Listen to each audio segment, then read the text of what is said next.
This is why we shouldn't do podcasts.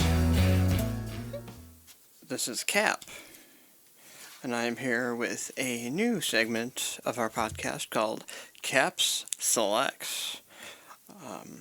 As always, I am Cap, short for Captain, of the Automatic Machines and the Electric Boogaloo Orchestra. Not with me today, but here in spirit, our conquest of Star Garnet Studios, and Josh of Product Placement Paranoia, amongst many others. Follow all of these channels and more on YouTube. Links in the description down below. As I previously mentioned, this is Cap's Selects, a new segment in which we'll be going over past episodes and correcting some things and clarifying some things that we kind of either got wrong or weren't really sure on. So first here, in episode 5, just wanted to clarify that the band Tattoo, spelled T.A.T.U., formed in 1999 in Russia, and in fact, Lena Katina was the redhead in the band.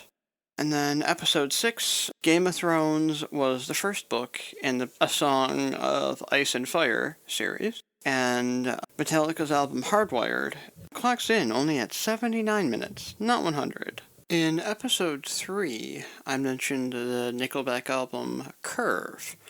I implied it to be their hugely successful album that came out in the early 2000s, but I was mistaken.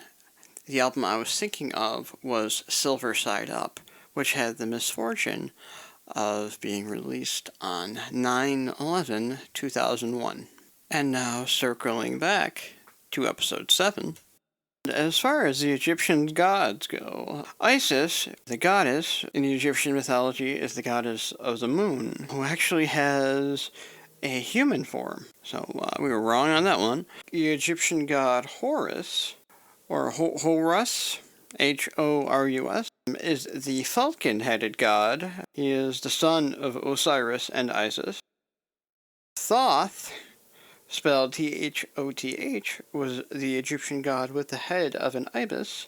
And finally, Anubis, or Anubis, has the head of a jackal, and is the god who presides over the embalming process and accompanies dead kings in the afterworld. And this concludes our initial episode of Cap Select. Stay tuned for the next full episode of Why We Shouldn't Do Podcasts, featuring yours truly, from the Automatic Machines and Electric Boogaloo Orchestra. Stay tuned for my forthcoming album, News to Follow, and of course, there's also Conquest of Star Garnet Studios, and Josh of Product Placement Paranoia. As always, this is why we shouldn't do podcasts.